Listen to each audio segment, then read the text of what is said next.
বিশ্ব শান্তির ইতিহাসে চিরভাস্বর হয়ে থাকবে। তাদের আত্মোৎসর্গ রঞ্জিত সেই ত্যাগের পথরেখা ভবিষ্যৎ প্রজন্মের জন্য সাহস, দায়িত্ববোধ ও মানবিকতার একটি অনন্ত আলোকবর্তিকা হয়ে যুগে যুগে দীপ্তি ছড়াবে। সম্মানিত উপস্থিতি, বাংলাদেশ এমন একটি রাষ্ট্র যার জন্ম হয়েছে অগণিত মানুষের আত্মত্যাগ, অদম্য সংগ্রাম এবং রক্তস্রোত এক গৌরবময় ইতিহাসের মধ্য দিয়ে। একজন মুক্তিযোদ্ধার সন্তান হিসেবে আমি গভীরভাবে অনুভব করি 1971 সালে মহান স্বাধীনতা যুদ্ধ আমাদের শুধু একটি স্বাধীন ভূখণ্ডই উপহার দেয়নি, এটি আমাদের শিখিয়েছে শান্তির প্রতি প্রকৃত তাৎপর্য, মানবিক মর্যাদার মূল্য এবং ন্যায়ভিত্তিক আন্তর্জাতিক ব্যবস্থার অপরিহার্যতা। এই ঐতিহাসিক চেতনা ও জাতীয় অভিজ্ঞতার আলোকে শহীদ রাষ্ট্রপতি জিয়াউর রহমান বাংলাদেশের শান্তি কেন্দ্রিক, ভারসাম্যপূর্ণ ও বহুমাত্রিক পররাষ্ট্র নীতির উপর গুরুত্ব দিয়েছিলেন, ভিত রচনা করেছিলেন। তার দূরদর্শী নেতৃত্বে বাংলাদেশ আন্তর্জাতিক অঙ্গনে শান্তি, সংলাপ ও সহযোগিতার এক দায়িত্বশীল প্রবক্তা হিসেবে আত্মপ্রকাশ করেছিলেন।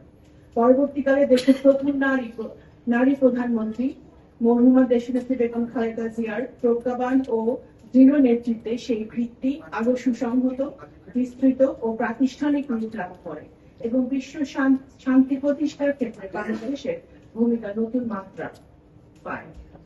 বর্তমানে মাননীয় প্রধানমন্ত্রী তারেক রহমানের নেতৃত্বে বাংলাদেশ এই ঐতিহ্য ও অঙ্গীকারকে আরো শক্তিশালীভাবে ধারণ করে নতুন উদ্যমে যাত্রা শুরু করেছে। আন্তর্জাতিক সম্পর্কের ক্ষেত্রে আমরা শক্তির রাজনীতির পরিবর্তে সহযোগিতার সংস্কৃতি, সংঘাতের পরিবর্তে সংলাপের পথ এবং আধিপত্যের পরিবর্তে পারস্পরিক সম্মান, আস্থা ও অংশীদারিত্বের দর্শনকে সমুন্নত রাখার প্রত্যয়ে কাজ করে যাচ্ছি।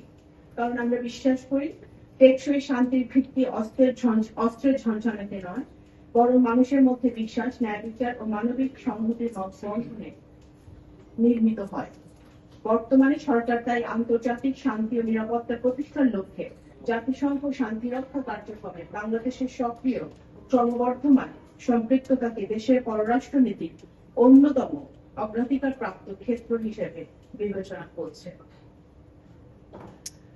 1988 সালে সীমিত পরিসরে জাতিসংঘ শান্তিরক্ষা কার্যক্রমে বাংলাদেশের যাত্রা শুরু হয়েছিল।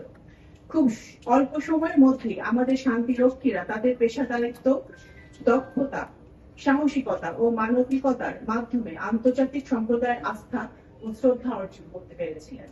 প্রায় 4 দশকে 2,06,000-এরও বেশি বাংলাদেশি শান্তিরক্ষী 43টি দেশের 63-টিরও বেশি মিশনে দায়িত্ব পালন করেছেন। বিশ্ব শান্তির এই আলোকময় অভিযাত্রায় 174 জন বাংলাদেশী শান্তিরক্ষী সর্বোচ্চ আত্মত্যাগের মাধ্যমে নিজেদের নাম ইতিহাসে অমর করে গেছেন। খুবই রিসেন্টলি গত ডিসেম্বর মাসে আমরা আরো 6 জন শান্তিরক্ষী বাহিনীকে আমরা হারিয়েছি। আমাদের শান্তিরক্ষীদের সুনাম ও দক্ষতা আজ বিশ্বজুড়ে স্বীকৃত ও সুবিদিত। আফ্রিকার বিস্তীর্ণ দুর্গম প্রান্ত থেকে মধ্যপ্রাচ্য কিংবা ইউরোপের স্পর্শকাতর অঞ্চল, যেখানেই শান্তির আহ্বান উচ্চারিত হয়েছে, সেখানে বাংলাদেশের পতাকা বুকে ধারণ করে আমাদের শান্তিরক্ষীরা নিষ্ঠা, সাহস ও মানবিকতার সঙ্গে দায়িত্ব পালন করেছেন। সেই গৌরবময় ধারাবাহিকতার ফলে আজ বাংলাদেশ বিশ্বের অন্যতম শীর্ষ শান্তিরক্ষী প্রেরণকারী দেশ হিসেবে প্রতিষ্ঠিত। একই সাথে বাংলাদেশের শান্তিরক্ষীরা আমাদের অন্যতম কার্যকর সফট পাওয়ার হিসেবে কাজ করছেন। সম্প্রতি মরক্কো রাবাত এবং সেনেগালে ডাকারে শান্তিরক্ষা বিষয়ক 2টি আন্তর্জাতিক সম্মেলনে আমার অংশগ্রহণের সুযোগ হয়েছিল। সেখানে আমি প্রত্যক্ষ করেছি আফ্রিকার বহু দেশ বাংলাদেশি শান্তিরক্ষীদের কত গভীর শ্রদ্ধা, আস্থা ও ভালোবাসার সঙ্গে স্মরণ করে। সেখানকার স্থানীয় জনগণের কাছে বাংলাদেশ আজ আমাদের শান্তিরক্ষীদের পেশাদারিত্ব, মানবিকতা, আত্মত্যাগের মাধ্যমে পরিচিত। এটি শুধু জাতীয় গর্বের বিষয় নয়, বরং আন্তর্জাতিক অঙ্গনে বাংলাদেশের গ্রহণযোগ্যতা ও মর্যাদার অনন্য পরিচয়। একজন নারী হিসেবে আরেকটি বিষয় আমাকে বিশেষভাবে অনুপ্রাণিত করে, তা হলো জাতিসংঘের শান্তিরক্ষা কার্যক্রমে নারীদের ভূমিকা এবং তাদের অর্থবহ অংশগ্রহণ। এ পর্যন্ত 3,800 জনেরও বেশি বাংলাদেশি নারী শান্তিরক্ষী বিভিন্ন মিশনে নিষ্ঠা, দক্ষতা ও পেশাদারিত্বের সঙ্গে দায়িত্ব পালন করছেন। শান্তি, যার মধ্যে বর্তমানে 332 জন কর্মরত রয়েছেন। তাদের অবদান শুধু বাংলাদেশের জন্য গৌরবের নয়, বরং শান্তি রক্ষা কার্যক্রমে নারীর সক্ষমতা, নেতৃত্ব, কার্যকর অংশগ্রহণের এক উজ্জ্বল দৃষ্টান্ত। জাতিসংঘের নারী শান্তি ও নিরাপত্তা বিষয়ক বৈশ্বিক অঙ্গীকারের প্রতি বাংলাদেশের দৃঢ় সমর্থনের অংশ হিসেবে আমাদের বর্তমান সরকার শান্তি রক্ষা কার্যক্রমে নারীদের অংশগ্রহণ আরো সম্প্রসারণে প্রতিশ্রুতিবদ্ধ।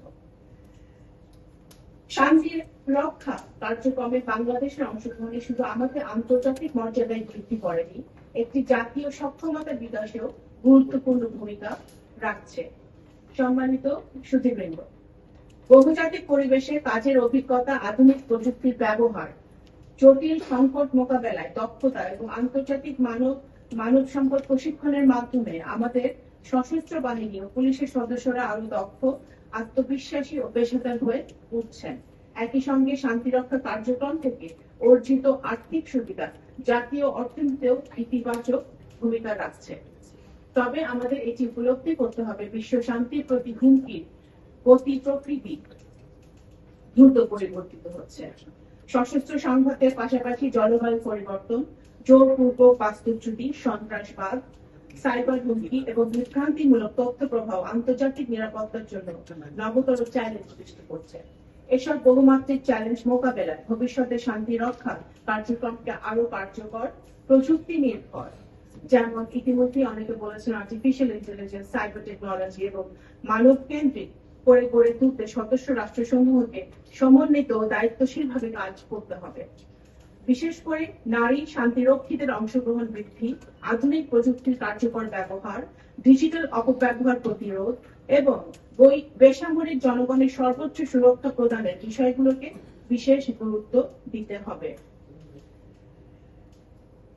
সম্মানিত সুধী, বাংলাদেশের শান্তিরক্ষীদের অবদান, আত্মত্যাগ এবং মানবিক কর্মকাণ্ডকে দেশবাসী ও আন্তর্জাতিক সম্প্রদায়ের সামনে যথাযথভাবে উপস্থাপন করতে আমাদের সাংবাদিক বন্ধুরা দীর্ঘদিন ধরে এক অনন্য সেতু বন্ধনের ভূমিকা পালন করে আসছে।